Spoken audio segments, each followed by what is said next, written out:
me tell you of a story from a past life of mine, an embodiment of spirit encased in a vine. My life as a plant sitting on a window ledge, I will let you know what it's like living on the edge. Life can be so short if you get trampled underfoot. Young boys for badness can haul you from the roots, or you can easily be cared for in a family atmosphere. Always getting watered or occasionally some beer. Well, I'm sitting at the window soaking up the rays.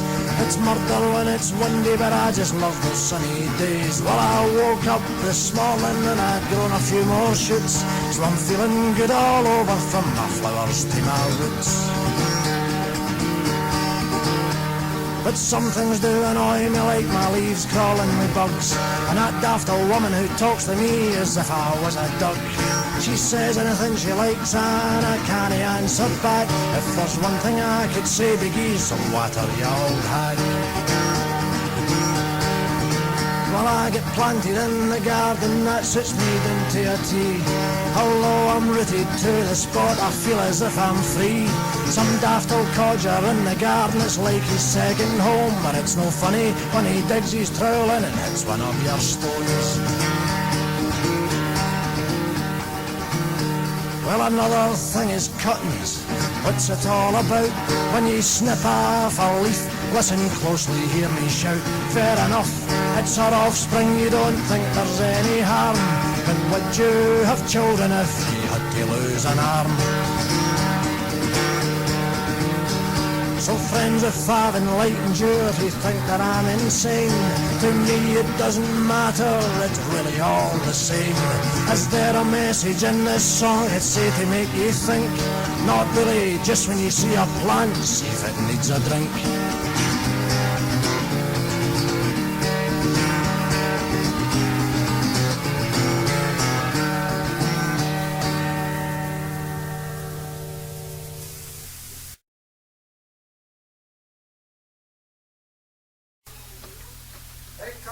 Okay.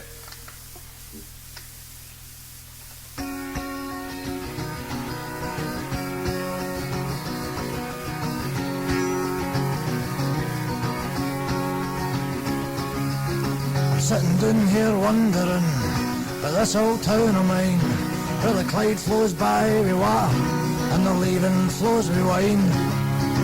Hanging over the railings down by the quayside, well, my gyro's in the water and I'm waiting for low tide.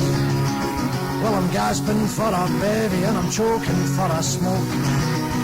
Stuff it, I'm in the water, so what if I get soaked? So I buttoned up my duffel coat so it wouldn't flap about. But when I dived in head first, water got in my hood. I got dragged into the bottom, I was fighting for my life.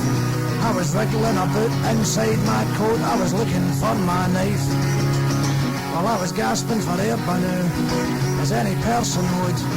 So I managed to find my knife and I sliced away my hood. Well, I bobbed up to the surface and I gulped and gasped for air. And somebody shouted through the shore, "Oh, your gyro's over there." So I swam as fast as I could go before it sailed away. But a swan came up and swallowed it, well, it just was not my day. So I swam out to the quayside, my clothes were soaked right through. And I dripped my way along the road and I marched into the brew. A swan has ate my gyro, I pleaded with the staff. They just thought that I was bonkers, they just took it as a laugh. So I walked away, dejected, I had the 2-week blues. Nae dosh to get a baby, I'll just have to sniff the glue. So I walked along the towpath and I saw a wondrous sight. Well, I saw that swan that tanned my scope and it was crouching for a shite. So I ran as fast as I could go and I chased that swan away. And I found my gyro in that pile, oh you beauty. Well, I thought that was the end of that and I'd had all my bad luck. But when I went to cash my scope, well, the post office was shut.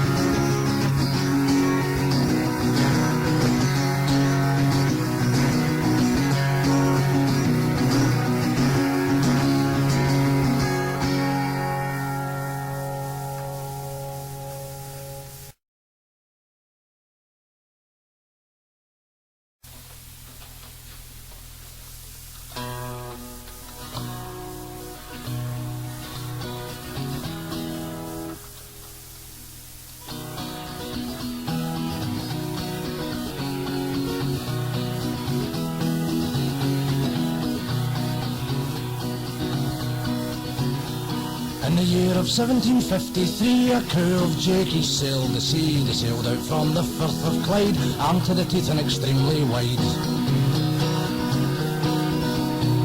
The pirate ship Old Tawny contained a motley crew. Nasack Jack and Crusty Macduff, but to name a few. Captain Barnacle Dan, the carry-out man, was never without a can in his hand. They plundered ships from France and Spain in pursuit of wine to get out their brains. Well, it was on a fog-bound morning, on a Spanish cargo ship. The lookout shouted, pirates ahead, so they let their cannons rip. But Barnacle Dan and his motley crew had worked a cunning plan. From landing boats they boarded and slit the throats of every man. So they piled up Old Tawny with a Spanish galleon's load, and they had a massive party as they sailed off down the road. Every man was blittered and the boys were feeling fine, as Barnacle Dan and his Jakey band toasted Spanish wine. Some crew members got too steaming and fell in o'er the side, and perished in the stormy seas and got washed up by the tide. They lost Bobby Malloy, the cabin boy, but no one seemed to care, and One Leg McCann, the staggering man with the bald head and the beard. Scud McDade was lucky, cause he was greedy with the drink. The 2 empty bottles he held in his horns made sure he didn't sink.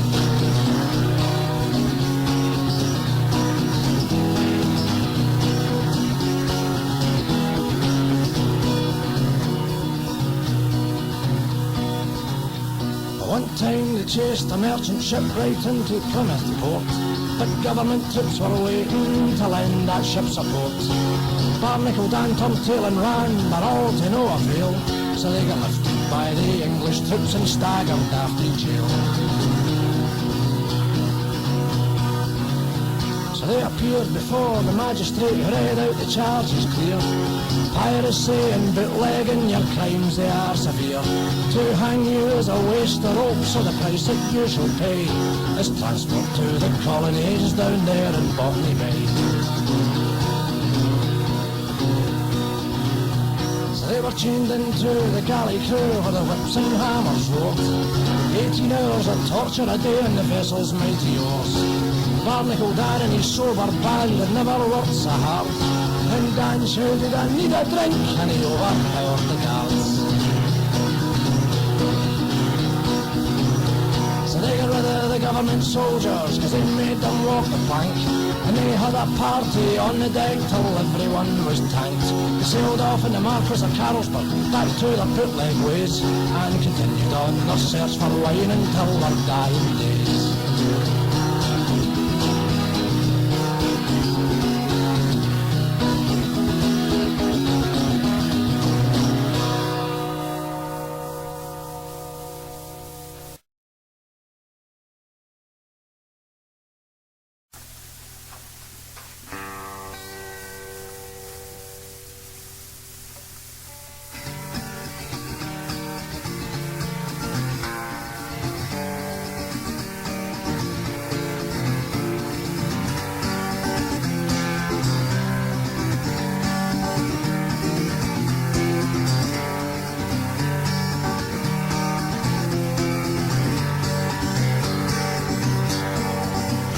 Bold man called Black Baldy Gilfillin, who hailed from the village of Drimmen.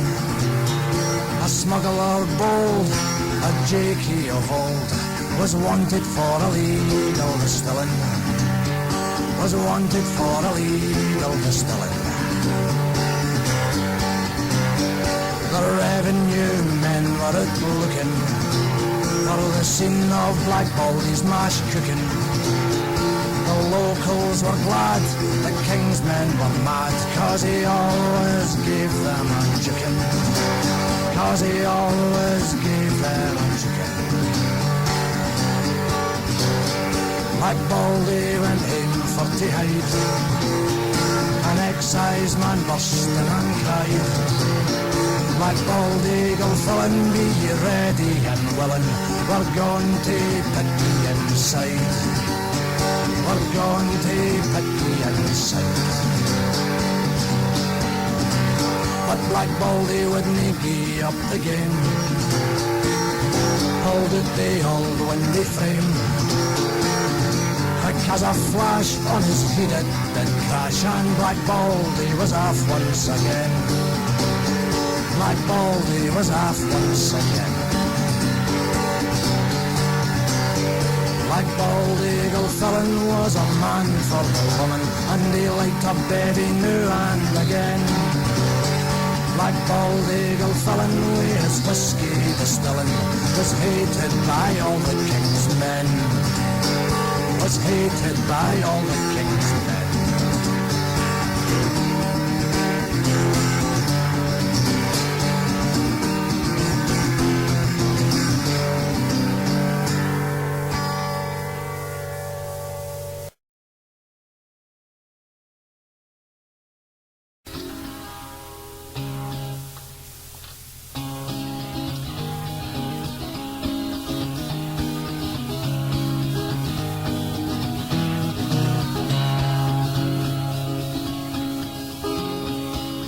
This is the story of Blair McNair with a hanging jaw and the glaikit stare. He'd never worked a day in his life, but it wasn't his fault, it was kept by his wife.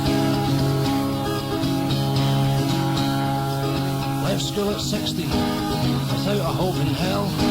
The only knocking off alarm he knew was the sound of the playground bell. Well, he built up hope of some new career, encouraged by his peers, as he rode away for countless jobs, knockbacks confirmed his fears.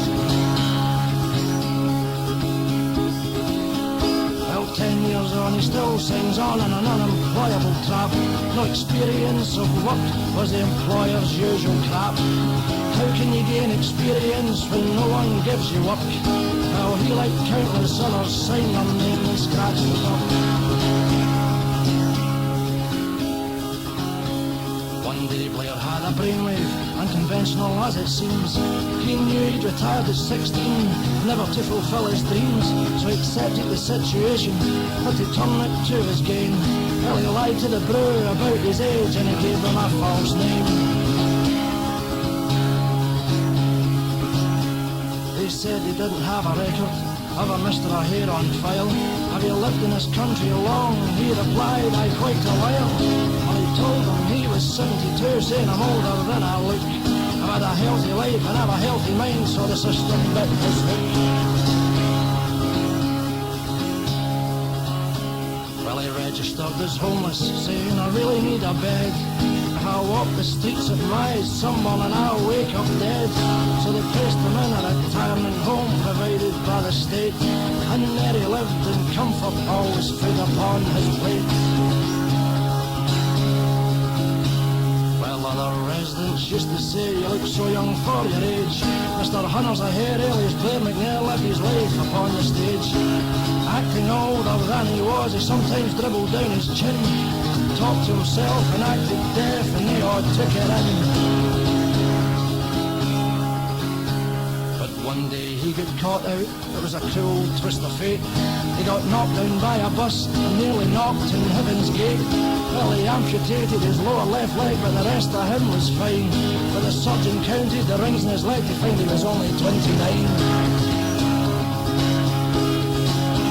So he faced a custodial sentence. 2 years was what he got. But before they'd a chance to take him down, well, he gave this parting shot. Well, he said to the judge presiding, as he stood there charged with fraud, "If people like you retired when they should have, would have maybe got a job."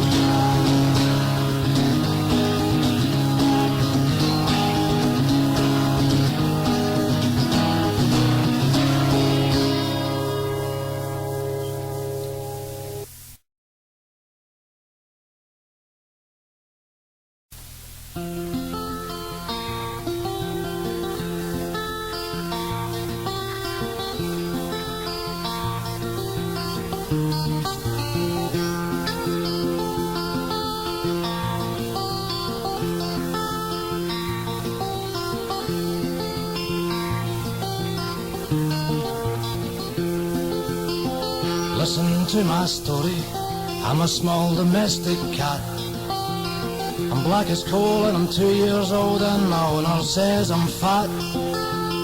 I'm sure you will have wondered what goes through the feline mind. So here it is in black and white, an insight to my kind. They say that cats steal baby's breath. I feel I must explain that we just like the warmth of a newborn chest and know the minging breath via wane. You shout me in last thing at night, you don't know where I've been. To get me in you say ch-ch-ch, and I think what's that meant to mean? You've seen me take a maddie as I bounce about the flare, climb up the walls and down the stairs. I tear the curtains and I lick my hair. The litter tray's a cracker, you know it disgusts us too. But if you'd supply the bog roll, then we'd use the lavvy too. I quite like licking armpits, my tongue it looks like silk, but I'm sandpapering your rocksters as I lap up human milk. Last year I got dragged to the vets, it got me on my hackles. I get stuffed into a wicker box and the vet removed my tackle.